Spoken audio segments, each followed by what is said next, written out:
안녕하십니까. 소프트웨어 정책연구소 김준현 선임연구원입니다. 오늘은 디지털 전환으로 부활하는 신발 산업에 대해서 이야기를 하려 합니다.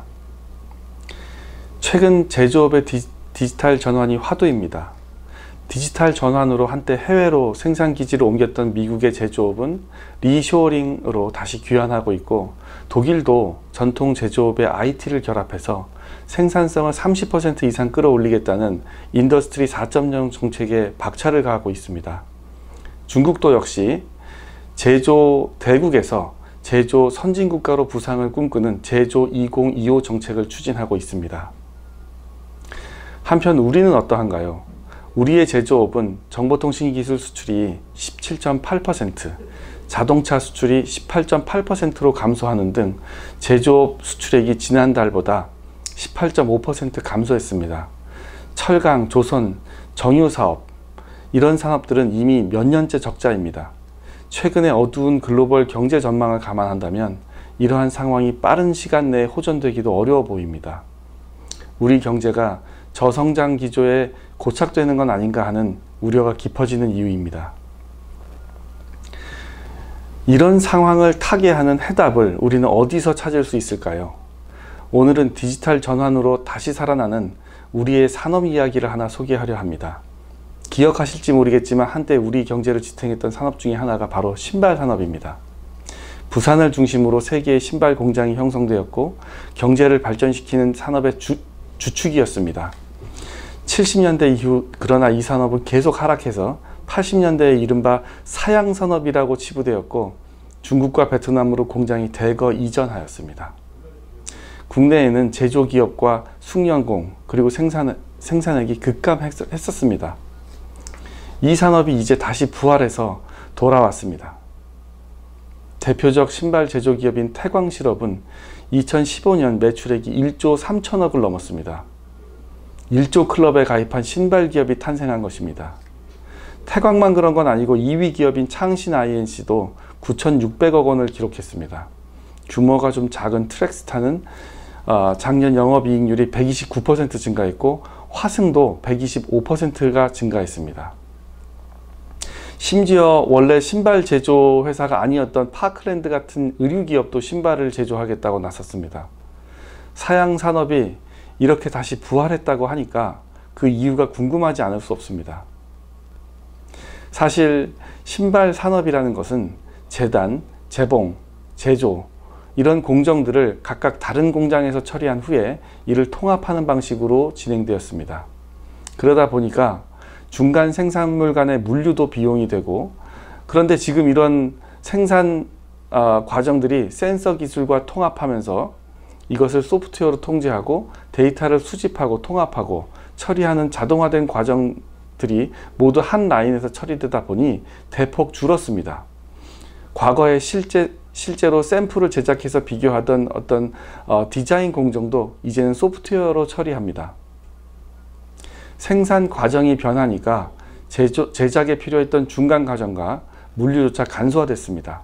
이제 소프트웨어 기술만 잘 활용하면 켤레당 생산 원가가 중국이나 한국이나 비슷해졌습니다.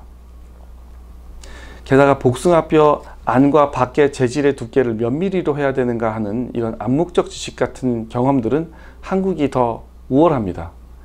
소프트웨어 기술을 잘 다룰 줄 아는 신발 장인과 숙련공이 이 산업에서의 승패의 관건이 되었습니다. 전후방 산업의 연구한 효과도 있습니다. 신발 제조 공장이 잘 되니까 덩달아서 신발용 부직포, 접착제, 고무 밑창 생산 기업도 잘 나갑니다. 한영산업이 그 예입니다. 이 기업은 한때 한때 중국으로 공장을 이전했으나 지금은 국내 공장을 신설하고 있고 중국 공장은 폐쇄할 예정에 있습니다.